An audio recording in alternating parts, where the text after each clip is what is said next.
Memang masih ingat sampai sekarang. Ya mungkin saya tidak membuat menakut-nakuti, memang kenyataan nyata ada tentang yang namanya hantu yang gentayangan. Nah, mungkin kalau sekarang itu bisa dianggap pocong lah gitu. Memang terjadi pada itu. waktu itu. Saya pun masih kecil, masih ingat sampai secara umum ya. Terkadang orang yang meninggal belum keadaan tenang itu terkadang masih sempat menemui yang masih hidup, mungkin untuk meminta maaf atau ya ada tanggungan yang lain. Tapi pada waktu itu memang diruntut secara runtut. Memang pada waktu itu hubungan ya kejadian itu istilahnya tadi gentayangan tadi itu yang di istilahnya ya itu datang untuk mungkin meminta maaf pada kerabatnya. Kebetulan kerabatnya itu di depan rumah saya. Jadi pada waktu kejadiannya di rumah saya ada kejadian tadi, istilah itu ya memang tragedi pembunuhan. Oh gitu ya. Latar belakangnya memang saya ibaratnya seorang ya tukang ojek intinya. Tapi mungkin karena saingan atau apapun beliau dibunuh. Mungkin dalam hal kematiannya beliau belum tenang atau tidak rela, beliau diperlakukan seperti itu kan. Tapi dari hal seperti itu kita mengambil pelajaran bahwa orang meninggal itu masih memiliki rasa sakit, masih membutuhkan doa atau hal yang lain yang masih diharapkan dari yang masih hidup. Menyaksikan pada waktu itu ada satu korban laka di sana. Orangnya ya balapan, mungkin kesenggol temannya, lalu masuk ke kolong roda truk. Itu wajahnya ditutupi pakai koran ya. Ada yang mengatakan itu penyok kepalanya itu. Ngeri banget Mas. Assalamualaikum warahmatullahi wabarakatuh. Salam untuk kalian semua, para penikmat kisah gelap yang tak pernah kapok dicekam rasa takut. Kalian ini bukan sekedar hanya penonton, tapi kalian adalah saksi-saksi di mana kisah ini tak berani terucap dalam terang. Kalian juga adalah motivasi kami untuk selalu terus berberikan cerita yang sangat menarik di kesempatan kali ini. Nah, kali ini kita membawakan sebuah narasumber yang pernah mengalami kejadian mistis yang tak kasat mata, yang mulai baru umur 14 tahun. Saya Riko Joyo Sukmo, inilah kisah selengkapnya.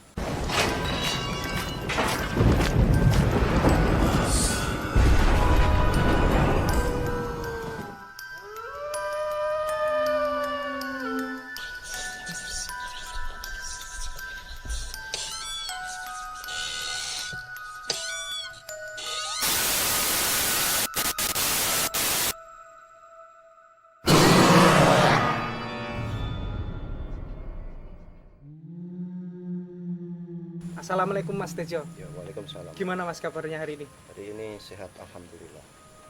Tinggal di mana Mas? Saya dari daerah Depok. Depok, Kudus ya Mas? Ya, Kudus. Keseharian ngapain aja Mas? Saya sebagai karyawan pabrik. Karyawan pabrik. Memang kesehariannya ya bekerja, berangkat bekerja. Untuk Mas Tejo, terima kasih sudah menyempatkan waktunya untuk hadir di tempat kami. Ya, Terus untuk awal mula terjadinya terbukanya mata batin gimana Mas? Bisa diceritakan? Ini dulu saat waktu saya umur sekitar ya antara 13-14 tahun. Itu saya mengalami beberapa kejadian yang mungkin di luar nalar pikiran saya sendiri. Atau mungkin dari faktor usia pada waktu itu saya belum mampu untuk ya membuka jati diri atau paham terhadap diri sendiri saya. Ya berkaitan dengan hal yang mistis itu tidak bisa dinalar. Itu dulu kadang-kadang ya seperti terlihat ada makhluk ya bisa dikatakan mungkin selain manusia dari alam lain gitu. Sewaktu itu ya tempat kejadiannya juga tidak jauh-jauh ya di rumah saya sendiri. Jadi terkadang itu terlihat ya istilah Jawanya itu saklibatan gitu. Ya, gitu. Ada yang jelas, ada yang berupa bayangan. Dan itu pun tidak hanya sekali, bahkan hampir sering gitu. Dan memang latar belakang rumah saya dulunya memang sebuah kebun yang penuh dengan pepohonan bambu, kelapa gitu. Dan memang ya saya juga tidak sombong, mungkin dari leluhur-leluhur saya, mbah-mbah saya juga paham perkara seperti itu. Memang dalam hal dunia seperti itu juga sudah biasa. Dan kebetulan Mbah Buyut saya juga seorang yang memiliki kelebihan, yang memiliki ya istilahnya mengamalkan ilmu tapi untuk kemanfaatan yang lain. Bisa dikatakan dalam istilah Jawa itu dukun pijat. Oh iya. Membantu orang lahiran gitu. Dan itu pun saya juga belum bisa membuka jati diri, atau bahkan sampai sekarang pun terkadang hal itu masih merasuk, mungkin ada berupa rasa atau berupa apa gitu. Dan kebetulan saya juga memang entah dari mana ya, saya itu memang suka ke tempat-tempat yang dianggap keramat ya, tapi saya jalurnya memang ziarah kubur, karena saya juga tidak pernah yang namanya mempelajari atau istilah Jawanya itu topo atau sebagainya itu. Berarti belum pernah yang namanya mengamalkan ilmu-ilmu atau ya? Belum pernah. Tapi rata-rata yang saya pelajari memang yang mengarah ke agama gitu, secara Islami. Iya. Nah, maka dari itu kembali ke materi tadi tentang hal-hal mistis yang saya alami di rumah. Dari kecil pun saya memang masih ingat sampai sekarang.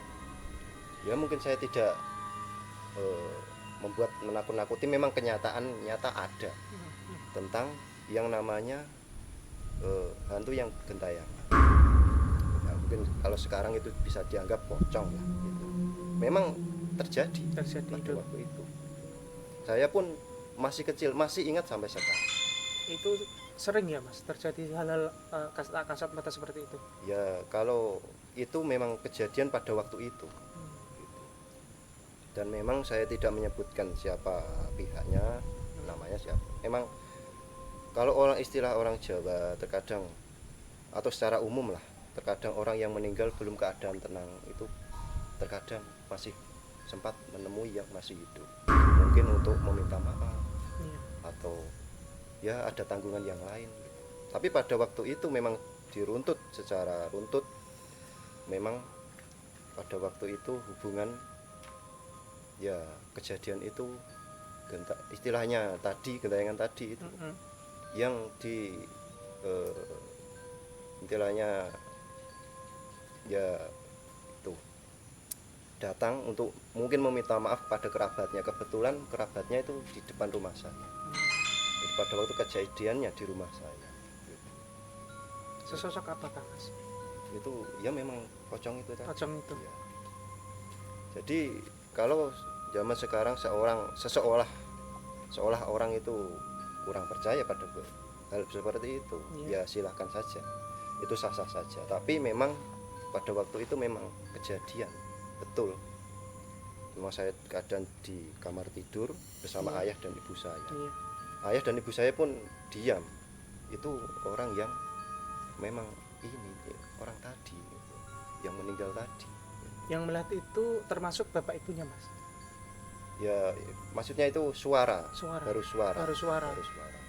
Tapi suaranya jelas, tapi memang itu tadi ada kejadian tadi, istilah itu ya memang tragedi pembunuhan. Oh gitu ya. Latar belakangnya memang saya ibaratnya seorang ya tukang ojek intinya. Tapi mungkin karena saingan atau apapun beliau dibunuh. Mungkin dalam hal kematiannya beliau belum tenang atau tidak rela, beliau diperlakukan seperti itu kan. Tapi dari hal seperti itu kita mengambil pelajaran bahwa orang meninggal itu masih memiliki rasa sakit, masih membutuhkan doa atau hal yang lain yang masih diharapkan dari yang masih hidup. Dari kejadian tersebut ya Mas, apakah pernah mengalami hal lain mas? Pernah mengalami hal lain. Kalau boleh tahu itu di mana ya? Memang dari awal tadi di rumah Di rumah. itu sering ada sosok sekelibatan. Dan rata-rata memang kalau dicek itu sosoknya perempuan. Perempuan, rambutnya panjang 5 meter. Oke. 5 meter. Itu berjalan di depan masnya Mas Tejo tadi ya? Ya, dari arah barat ke timur. Dan itu pun bukan cerita karangan saya. Orang yang pernah bekerja di tempat saya itu pernah ditemui. Oh, berarti orang lain pun juga pernah ya mas mengalami pernah tersebut? ditemui. Oh gitu Ya, ya. mungkin memberikan satu pesan begini. Aku tidak pernah dirawat intinya. Gitu. Pesannya itu seperti itu. Terdengar jelas seperti Iya. itu ya mas? Dan orangnya pun bicara kepada saya, mengadu pada saya. Oh, Apakah kamu pernah melihat sesosok ini seperti ini? oh gitu ya ya. Memang saya hubungkan ya mungkin itu tadi. Hmm. Perempuan itu tadi. Oh iya iya. Untuk Mas Tejo sendiri itu bisa melihat mata batin itu apa emang ada sosok kakek-kakek masnya dulu yang merintis darahnya atau pernah mengalami kejadian sebelum kejadian tadi? Apakah pernah bermimpi ketemu? Pernah Mbah Buyut Mbah saya. Buyut itu pernah. Berpesan apa mas kalau? Berpesan seperti ini. Beliau sambil melihat ke atas atap itu. Sambil bilang begini, semua ini tinggalanku. Oh. Dan saya tanyakan pada keponakan-keponakan saya, ciri-cirinya pun dibenarkan seperti itu. Ya, kurus, gini, tahu. Ada saksi hidupnya. Ada saksi hidupnya ya. Nah, setelah kejadian-kejadian itu mas, sampai sekarang pernah mengalami hal lagi nggak mas? Ada, pernah. Pernah. Kapan itu mas kalau boleh tahu? Kalau antara mungkin tahun 2013. 2013 ya. 13. Kejadian hal apa mas yang pernah dialami itu? Kejadian itu melihat itu ya satu lokasi yang mungkin dari rumor masyarakat itu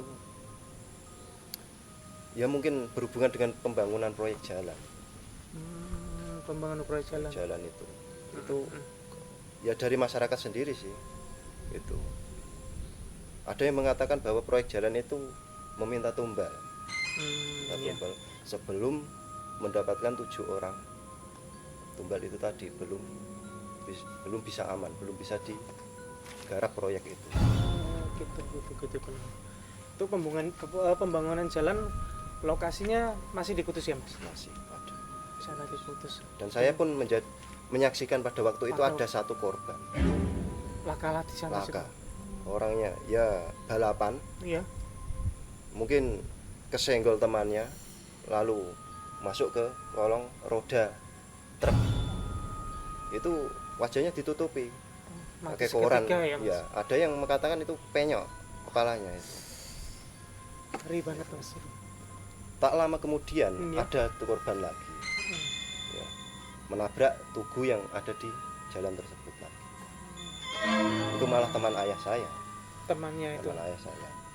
Dan ada satu lagi seorang anak sekolah perempuan. Itu juga masuk ke kolong roda truk, tapi masih sempat beruntung sampai helmnya itu terangkat segini. Ini kena ban ini. Hidup apa meninggal mas? Masih hidup alhamdulillah. Masih hidup alhamdulillah. Langsung truk itu berhenti. Termasuk saya pun mau ikut dijadikan tumbal itu. Itu ceritanya saya waktu pulang sekolah. Iya. Entah mengapa saya itu menulis nama saya di tangan. Pakai aksara Jawa. Iya. Nama saya sendiri. Itu. Saya menjemput ibu saya lewat jalan sipil itu. Baru sampai ke perempatan itu saya memang merasa ada yang mengikuti. Ada sosok mungkin kalau sekarang mungkin orang menyebutnya kuntilanak atau memang mengikuti. Lalu tiba-tiba ada truk dari arah selatan. Itu tidak melihat kalau di kanannya itu ada saya dan ibu saya. Sang sopirnya itu tadi ya? Ya, langsung diputar setir putar itu tadi. Lalu kena ban motor saya yang di depan sampai membentuk angka 8. kejadian itu masnya sendiri apa sama teman mas? sama ibu. Sama ibu Sama ya? ibu baru menjemput, Baru menjemput, berarti sudah membonceng ibu ya mas? juga membonceng ibu. Dan bagian lutut saya itu terkena bak bagian depan. Oh gitu ya, aduh. Berarti emang pembangunan jalan itu banyak korban ya mas? Banyak korban intinya. Tapi jauh benar tidaknya dikembalikan kepada dirinya masing-masing. Iya. Ya, itu. Tapi memang ada. Memang ada. Karena kita hidup itu berdampingan dengan makhluk yang lain. Makhluk yang seperti itu. Dan memang makhluk seperti itu kan bisa dikatakan jin.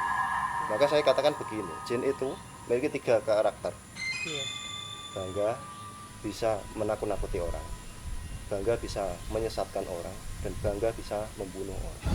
Itu karakteristik jin yang jahat. Dia bangga bisa menakut-nakuti orang karena seolah dia itu ditakuti intinya. Dan bangga menyesatkan orang. Ya kalau intinya menyasar orang-orang yang memang imannya lemah. Gitu. Ada yang datang ke tempat ini nanti seolah ditemui oleh ini, nanti akhirnya akidahnya melenceng kan gitu. Makanya ketika kita itu sebagai umat Islam katakanlah suka ziarah wali, itu harus kehati-hatiannya bagian itu. Atau kalau saya pribadi kalau ziarah ke tempat-tempat keramat itu lebih ke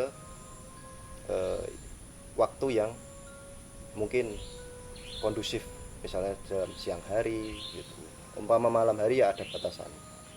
Kalau nanti sampai tengah malam itu kan yang datang kan bukan hanya 1-2 makhluk kan, ya dari alam lain, ditakutkan nanti yang datang yang tidak akhirnya juga itu tadi menyesatkan itu tadi.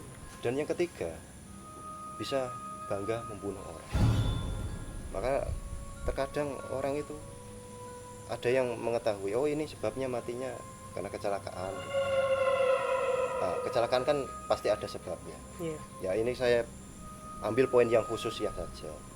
Ibaratnya ada yang seperti itu, lewat jalan tiba-tiba ada sesuatu yang nampak gitu, orang itu ketakutan jadinya jatuh kan gitu, pasti ada sebabnya. Atau terkadang sesuatu kecelakaan yang di luar nalar, tidak ada apa-apa langsung jatuh dan makan korban yang banyak. Ada yang dijatuhkan dari ke jurang gitu, itu ada ya. Tapi kita kembalikan kepada masyarakat itu sendiri.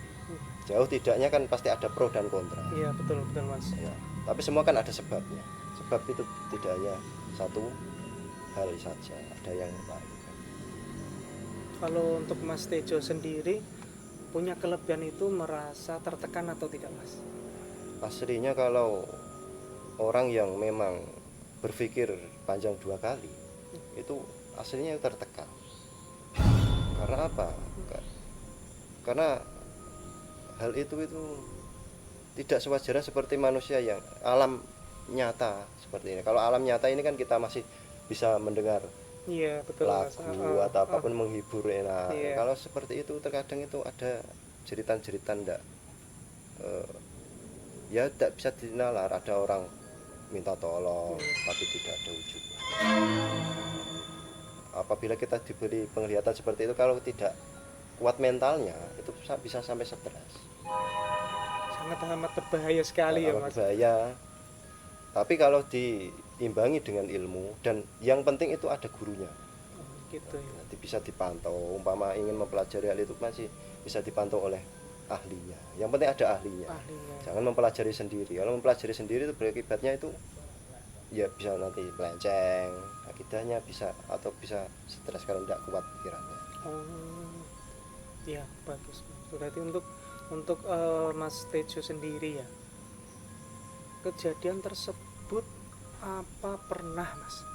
Pernah sekali itu sesosok itu minta tolong untuk menyampaikan ke keluarga? Pernah kejadian? Ya itu tadi ada. Memang itu tadi. Aku ini sudah tidak dirawat. Menyampaikan pesan tersebut. Soalnya kalau dalam urutannya memang bangsa seperti itu kan sudah ada di situ lebih dulu. Dan sekarang pun masih ada tempatnya, cuma terkena bangunan. Jadi kadang pergi, kadang datang. Dan ada orang yang pernah melihat pun itu bicaranya seperti ini. Terkadang pergi, terkadang datang membawa teman-temannya. Sampai sekarang sudah jadi ya mas? Yang Jalannya itu sudah jadi ya? jalan sudah jadi, Sudah jadi, alhamdulillah alhamdulillah jadi sudah jadi. aman. Bekerja di situ berapa lama ya mas? Yang saya ini Mas Tejo sendiri bekerja di situ berapa lama ya? sudah antara 5 tahun. 5 tahun ya. Selain sesosok wanita tersebut yang mengungkapkan pesan untuk Mas Tejo sendiri, apakah pernah mengalami hal lain mas? Ya banyak aslinya, masih Masih banyak ya. Sampai sekarang pun masih, tapi agak berkurang. Agak berkurang. Itu.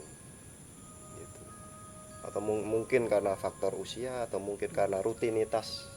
Karena waktu muda dulu kan rutinitasnya kan masih terbatas. Sekarang kan rutinitas bekerja, Iya. kesibukan, semua jadi teralihkan. Tapi terkadang rasa seperti itu muncul secara spontan. Terlihat itu langsung menghilang gitu. Di tempat saya bekerja pun ada. Itu pun 2 kali. Itu menyamar sebagai teman saya. Itu dua kali. Pernah terjadi seperti itu ya? Pernah terjadi. Gitu. Istilahnya saya itu orang baru, mungkin disapa. Iya. Gitu. Tapi kalau saya urutkan memang itu sudah ada dari dulu, atau dari dulu itu memang diberi seperti itu. Karena mungkin antara 70-an dulu kan masih marak perampokan pakai senjata tajam gitu. Jadi istilahnya rumah-rumah dulu itu ada yang diberi seperti itu. Saya juga tidak menyalahkan, tidak. Memang untuk menghindari seperti itu, orang-orang tua Jawa dahulu memang seperti itu. Dan itu pun secara fakta kalau dipelajari, memang orang-orang Jawa itu kan sudah terbiasa hidup berdampingan dengan seperti itu. Iya, betul. Cuman kekurangannya makhluk seperti itu kan rupa perwujudannya itu tidak seindah yang kita bayangkan ya, gitu. mas. Kita terlihat ya sampai seperti itu. Kalau yang tidak kuat sampai ketakutan gimana gitu. Bahkan saya sampai terkadang berdoa. Iya. Berdoa itu istilah sekedar guyon. Mungkin berdoa saya makhluk-makhluk seperti itu terlihat mbok yo dalam wujud yang baik. Gitu. Tapi kenyataannya tidak bisa gitu. Kalau saya kadang nembung menyuruh itu terkadang ya tidak bisa atau tidak mau. Mungkin ekstensi dia pengen menunjukkan kehadiran ya mas. Iya. Ya, nah berarti kita sebagai manusia juga harus menghargai ya mas, bahwa makhluk astral itu memang ada. Dan dawuh dan perkataan para ulama, para kiai dalam hal menafsirkan agama, memang manusia itu wujudnya sempurna ya, memang secara fakta begitu. Tapi ada makhluk seperti itu memang berwujud terkadang lebih bagus, lebih cantik, lebih tampan dari manusia ya ada. Cuma tingkat-tingkatan. Kalau yang ya ada tingkatan yang di bawah, terkadang seperti itu, rupanya tidak karu-karuan. Untuk sekarang ini ya mas, apakah kakek buyutnya mas pernah datang lagi mas? Sampai sekarang tidak, satu kali itu saja. Satu kali itu aja. Itu pun saya mencari makamnya belum ketemu. Sekarang. Gitu ya. Kalau diurutkan itu antaranya itu berapa garis keturunan mas sama masnya itu? Saya ketiga. Berarti kan buyut. Kakek buyut ya. Untuk makamnya sampai sekarang belum ketemu. Ya?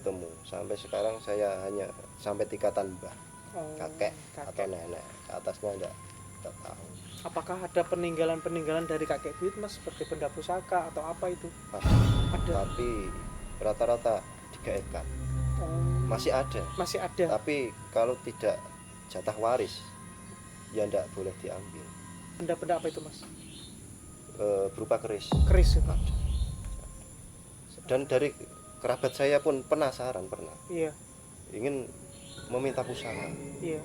Dari rumah saya itu diberi satu pusaka kecil seperti tombak itu. Mm-mm. Tapi yang membawa tidak kuat, bawaannya ingin emosi. Oh, Gitu. Jadi keluarganya yang diamuk semua, tidak kuat. nggak kuat. Ada Karena emang itu belum jatahnya belum atau begitu? jatahnya. Gitu. Terus pusaka itu dikembalikan lagi atau gimana, Mas? Ternyata dikembalikan lagi. Dikembalikan lagi. Tidak kuat. Nggak kuat. Jadi ini juga buat pengingat kita ya bahwa yang belum untuk haknya nggak boleh diambil Ya. ya, Mas. Baik Oke. baik secara konkret Hmm. terlihat maupun yang tak terlihat, kalau tidak diizinkan Iya. itu bukan sudah kategori belum hak. Iya.